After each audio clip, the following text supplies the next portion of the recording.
আজকে আমরা বানাবো বাচ্চাদের জন্য আলুর চিপস। তার জন্য আমি দুটো আলু নিয়েছি। আলুটা খুব ভালোভাবে ছিলে নেব। চিলের সাথে সাথে আমি জলে দিয়ে দেবো যাতে কালো না হয়ে যায়। এরপর আমি এটাকে ছুরির সাহায্যে খুব ভালোভাবে পিস করে নেব।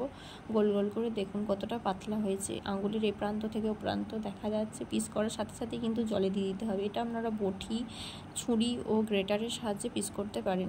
আলুগুলো খুব ভালোভাবে 3-4 বার নর্মাল জলে ধুয়ে নেবেন। তারপর একটা পাত্রে ফ্রিজে আমি কিছুটা জল দিয়েছি। ফ্রিজের জলের সাথে আমি ভিনেগার দেবো 1 চামচ, দিয়ে পিস করা আলুগুলো 5 মিনিটের জন্য ভিজিয়ে রাখবো। আপনারা চাইলে এটাতে লেবুর রসও দিতে পারেন ভিনেগারের পরিবর্তে। তারপর এটাকে ছেঁকে আমি সুতির একটা কাপড়ের উপরে আলুগুলো সব একটা একটা করে মেলিয়ে দেবো। উপর থেকে কাপড়ের ন্যাকড়াটা দিয়ে উপরে খুব ভালোভাবে মুছে নিতে হবে যাতে আলুর জলগুলো লেগে না থাকে। এরপর তেল গরম হলে কড়াইয়ে আলুগুলো দিয়ে খুব ভালোভাবে ভেজে নিতে হবে। দেখবেন 5-7 মিনিট ভাজার পরে মুচমুচে ভাজা হয়ে যাবে। আর একটু ভাজতে হবে লাল লাল কড়া করে। লাল হয়ে গেছে আমার, ভাজা হয়ে গেছে দেখুন। এরপর আমি উপর থেকে বিট নুন ছড়িয়ে দেবো।